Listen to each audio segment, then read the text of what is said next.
Selamat pagi, salam sejahtera. Keputusan dalam perhimpunan ataupun mesyuarat UMNO Top 5 semalam telah dinyatakan dengan jelas.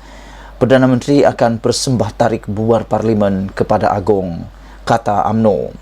Saudara sekalian, UMNO telah membuat keputusan agar Parlimen dibubarkan dalam masa terdekat bagi membolehkan pilihan raya umum ke-15 diadakan pada tahun ini, kata Setiausaha Agungnya Ahmad Maslan. Yang menjadi persoalan aku pada waktu ini ialah, adakah Malaysia dan Parlimen ini milik UMNO? Kerana di dalam pentadbiran Putrajaya sekarang, dalam kabinetnya bukan sekadar UMNO ada di sana, tetapi ada Perikatan Nasional, ada Barisan Nasional dan ada parti daripada Sabah dan Sarawak. Yang menjadi persoalan besar aku ialah, apakah Malaysia ini milik UMNO? Apakah kabinet itu milik UMNO? Walhal yang hanya UMNO di sana adalah Perdana Menteri dan beberapa menterinya. Yang akan menentukan bubar atau tidak Parlimen yang pertama sekali ialah akan ditentukan oleh kabinet. Dan kabinet inilah yang akan bermesyuarat bersama dengan Perdana Menteri. Lalu Perdana Menteri akan mempersembahkan pula atau menasihati yang di-Pertuan Agong untuk membubarkan Parlimen. Tetapi kenyataan pada waktu ini, dalam laporan ini seakan-akan kita melihat bahawa seakan-akan Putrajaya itu, kabinet itu milik UMNO pula. Sehingga apa yang dikatakan oleh Ahmad Maslan ini adalah apabila Perdana Menteri akan persembah tarik bubar Parlimen kepada Agong. Yang menghairankan, kenapa UMNO yang tahu tapi kabinet tak tahu. Bila ditanya tentang kepada kabinet bila Parlimen akan bubar, kabinet tidak dapat menentukan dan berbalah antara sesama mereka. Tidak ada tarik yang tetap, tidak ada tarik yang telah disahkan secara rasmi, tetapi UMNO pula ada tariknya. Menjadi persoalan di sini. Jadi, kalau PRU nanti ini belum menang lagi, UMNO belum menang lagi, belum menang. Dan dijanjikan yang akan menjadi Perdana Menteri ialah Ismail Sabri Yaakob. Dan ketahuilah, selepas Ismail Sabri Yaakob menjadi Perdana Menteri, 6 bulan lagi barulah akan diadakan pemilihan UMNO. Dengan kata lain, presidennya tetap Zahid Hamidi. Bayangkan, kalau itu terus berlaku dan itu yang terjadi, apa yang akan berlaku? Adakah Ismail Sabri Yaakob akan menjadi sekadar boneka, Perdana Menteri boneka? Ini yang menjadi persoalan kepada kita semua.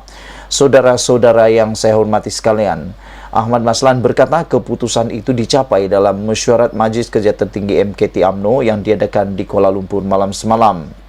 Justru katanya, Perdana Menteri Ismail Sabri Yaakob akan mempersembahkan cadangan tarik pembubaran Parlimen kepada Yang di-Pertuan Agong selaras dengan perkara 40 dalam kurungan 1 Perlembagaan Persekutuan.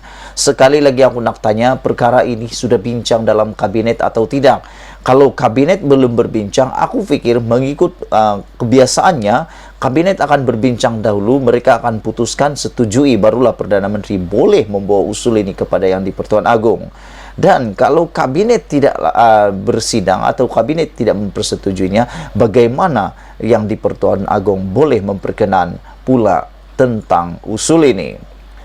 Saudara-saudara, keputusan mesyuarat ini adalah berasaskan pendirian konsisten UMNO sejak awal lagi memulangkan mandat rakyat yang ditangguh akibat pandemik COVID-19 setelah runtuhnya Kerajaan Pakatan Harapan kerana persengketaan dalaman politik sesama mereka, kata Ahmad Maslan.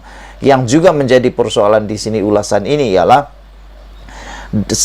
yang menjadikan Pakatan Harapan runtuh bukan politik sersengketaan itu, tetapi adanya langkah Sheraton yang turut, mungkin Ahmad Maslan lupa, yang turut dianggotai oleh beberapa orang UMNO yang telah sama-sama bersekongkol menjatuhkan Kerajaan Pakatan Harapan. Sebab fikirnya secara logik saja, UMNO pun ada persengketaan dalaman. Tapi kenapa UMNO tak runtuh-runtuh? Mudah saja, sebab tidak ada langkah Sheraton yang berlaku. Pakatan Harapan tidak merancang untuk menjatuhkannya melalui pintu belakang. Dan memang ada persengketaan dalam Pakatan Harapan, tetapi selama ini tak runtuh-runtuh juga. Kecuali ada faktor luaran yang telah sama-sama berkomplot, sama-sama bersubahat, sama-sama menggerakkan langkah Sheraton itu. Itulah yang berlaku. Mungkin Ahmad Maslan lupa bahawa dia juga terlibat di dalam langkah Sheraton tersebut. Saudara-saudara yang saya hormati sekalian, sehubungan itu katanya semua jentera parti di setiap peringkat diarahkan memuktamadkan segala persiapan yang telah dibuat sebelum ini bagi memasuki fasa pemburuan parlimen sehingga pada tarikh PRU 15. Ahmad Maslan katakan UMNO percaya hanya dengan mengembalikan hak rakyat bagi membolehkan mandat sebenar diperoleh, maka sebuah kerajaan yang stabil dapat dibentuk bagi memulihkan negara khususnya dalam aspek ekonomi yang berkait rapat dengan soal kesejahteraan hidup mereka, di samping beberapa usaha pembaharuan institusi ke arah mewujudkan takbir yang lebih baik buat negara katanya. Yang menjadi persoalan lagi ialah kalau PH menang lagi, apa kata BN? Apa kata BN dan UMNO? Adakah tidak ada ulangan atau jaminan mereka akan kata tidak stabil lagi dan perlu bubar lagi sehinggalah mereka menang, baru mereka boleh katakan itulah baru stabil. Inilah yang menjadi buah fikiran kita pada pagi hari ini. Adakah jaminan Barisan Nasional akan menang 2/3? Karena pada hemat aku, tidak akan ada satupun parti atau gabungan yang akan menang 2/3 pada PRU 15 kali ini. Dan kalau PH ditakdirkan menang lagi, apakah ada jaminan UMNO tidak akan kata lagi bahwa kerajaan tidak stabil? Sebab sekarang ini UMNO sudah yang memerintah pun. Yang memerintah sekarang ini adalah Perdana Menteri daripada UMNO. Tapi masih juga dikatakan tidak stabil. Bila waktu baru stabil, nak dapat 2/3 UMNO baru stabil, itu adalah perkara yang hampir mustahil pada PRU 15 untuk mendapat 2/3 kerusi.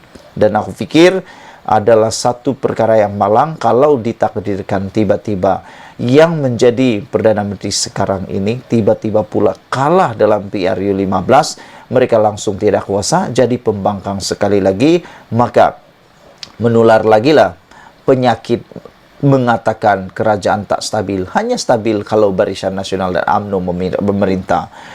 Dedah laporan siasatan buku Thomas. Sementara itu, Ahmad Maslan berkata MT UMNO menyambut baik keputusan kabinet yang mengarahkan siasatan lanjut dan tindakan segera diambil bagi menyiasat dakwaan salah laku membabitkan bekas peguam negara Tommy Thomas.